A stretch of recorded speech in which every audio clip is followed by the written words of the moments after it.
Welcome back, ladies and gentlemen. We are here for episode 2 of my playthrough of Samorost. As you have seen in the last episode, we made our way down to the bottom of a very strange looking wooden planet, and once we got there, we found this little maintenance shack. And I'm not really sure what all these machines here have to do with anything, but I guess it's perhaps powering the planet to some degree. Quite dark at the moment, so I'm hoping that something we do here will light up the world. This is going to sound a little silly, but I enjoy maintenance buildings, maintenance folk, and maintenance items. I don't know why, and I realize it's kind of silly to say out loud, but the fact that we're here in a maintenance shack of some sort, I think it's pretty amusing.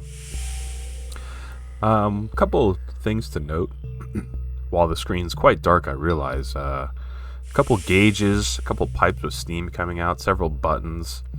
I'm just gonna start clicking around here to see if we can't turn the lights on. Just for me, moving my mouse around the screen here, it looks like there's only really one choice. Not so bad, right?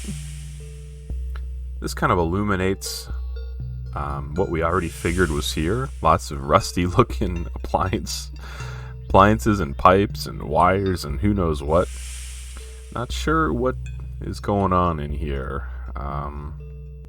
Q equals 50 degrees, I guess. A direction to the right. Looks like 30 degrees down here, so I guess we have to get it to, say, 50, of course. We have a little plus and minus here on this little box with a ladder kind of displayed on the left-hand side. I don't see a ladder, actually, but, okay. I was gonna say, I'm gonna start pressing some buttons here and seeing what happens. So obviously these three buttons control the steam release for the pipes.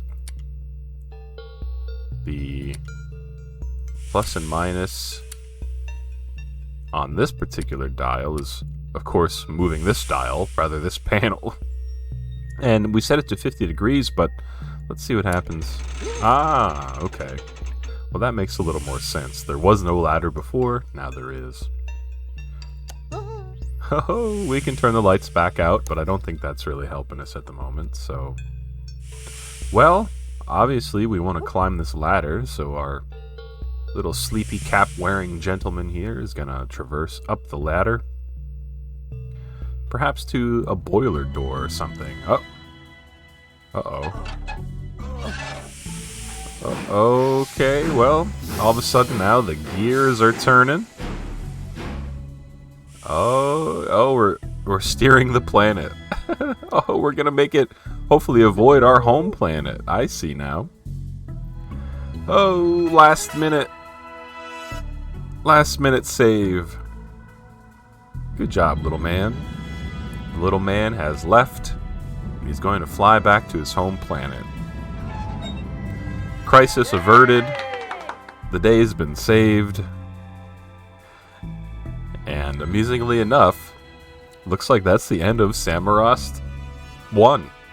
I probably, had I known that, of course, would not have made episode 2, since it's only a few minutes long. But that's okay, because I think it's a good thing a little recap is in order. So, what was this game?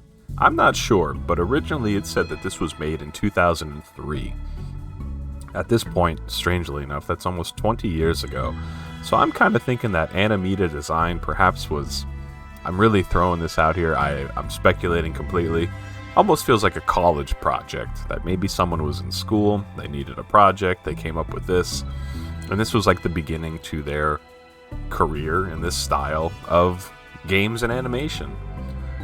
Seems to be the case, but I'm not sure. Either way, it definitely led to a second and third game, Samorost 2 and 3, that are described as cosmic space puzzle games. So I'm really looking forward to checking out the next two.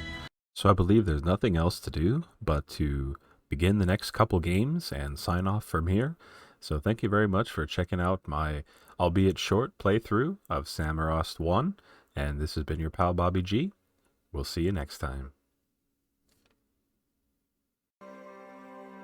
Hey folks, Bobby here. I'm back to solve the age-old question of what exactly happens when our little man skis off the right-hand side of this mountain. Let's find out.